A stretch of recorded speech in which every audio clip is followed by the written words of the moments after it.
Ma'am, good afternoon to all. I am Shagun, student of GNM second year, and today I am going to demonstrate my procedure on the topic blood transfusion. First of all, definition of blood transfusion. Blood transfusion is defined as administration of blood or any of its component from one person, that is donor, to another person, that is called recipient, to treat any clinical condition. Then purposes of blood transfusion: to increase hemoglobin level in case of severe pneumonia, to treat to restore blood volume in case of any blood disorder, to treat severe pneumonia, and to raise the hemoglobin level in case of severe anemia, to restore the blood circulating volume when there is any blood disorder, to treat any coagulation factor disorder or plasma deficiencies, to provide antibodies to the person who is sick and have a weak immune system from the person who has undergone the same clinical condition, to increase the white blood cell count in case of leukopenia, to treat any blood infection. Then blood groups and cross matching.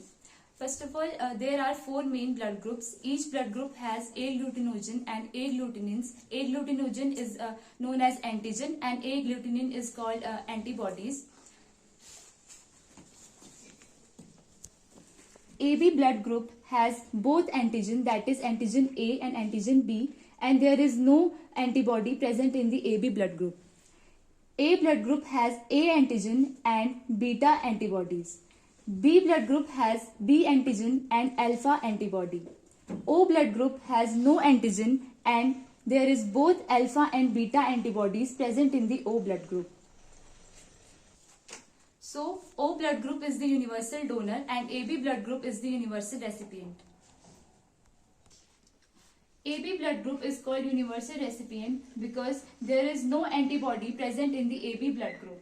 And O blood group is called universal donor because there is no antigen present in the O blood group and both antibodies are present in the O blood group.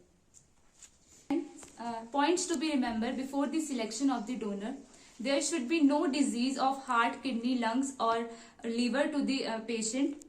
The patient age is between 18 years and 65 years. The patient should be healthy. There should be no blood disease to the patient.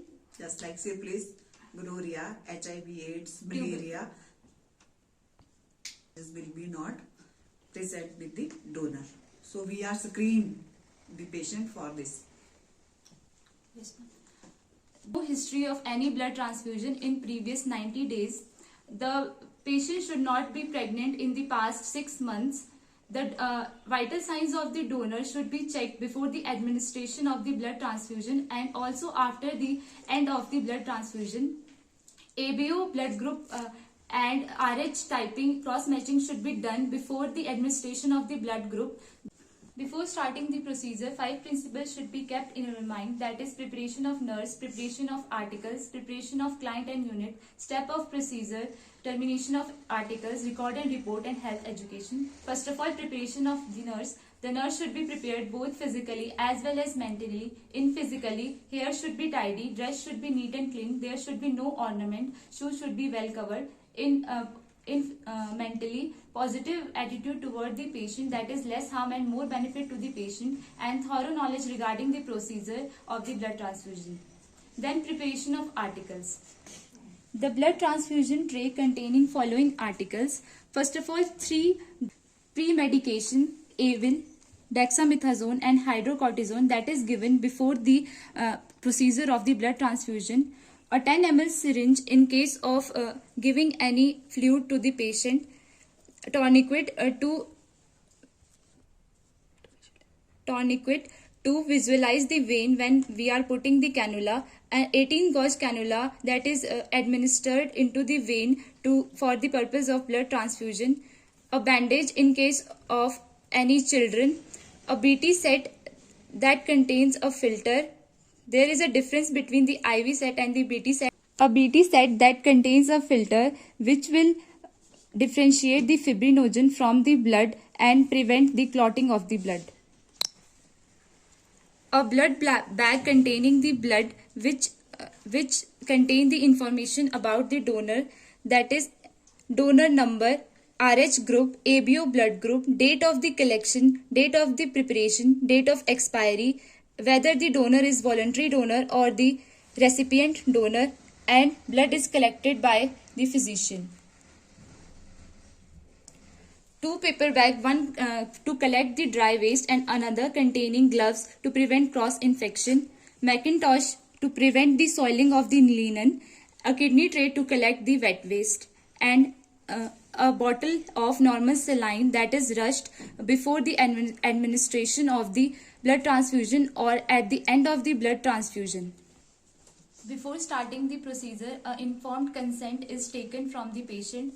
Then we will apply the tourniquet to visualize the vein. Then we will clean the site using the spirit swab and insert the cannula for the blood transfusion. The blood should be given at the rate of 5 to 10 ml in first 15 minutes to see any complication. If any complication occurs, stop the blood transfusion procedure and collect immediately the IV line that containing normal saline to the patient. In first 15 minutes, monitor the vital signs of the patient in every 5 minutes, and after the procedure of the blood transfusion, also monitor the vital signs of the patient one more time. Not give the blood so rashly. It will lead to the circulatory overloaded and patient may be lead to the death. There can be many complications that can occur after the procedure of the blood transfusion, that is acute hemolytic reaction or delayed hemolytic reaction, pyrogenic reaction, any allergic reaction or anaphylactic reaction, that is type 1 hypersensitivity. There should also many complications that can occur, that is circulatory overload or hyperkalemia, hypocalcemia or any blood transfusion reaction. That's all about the procedure of the blood transfusion.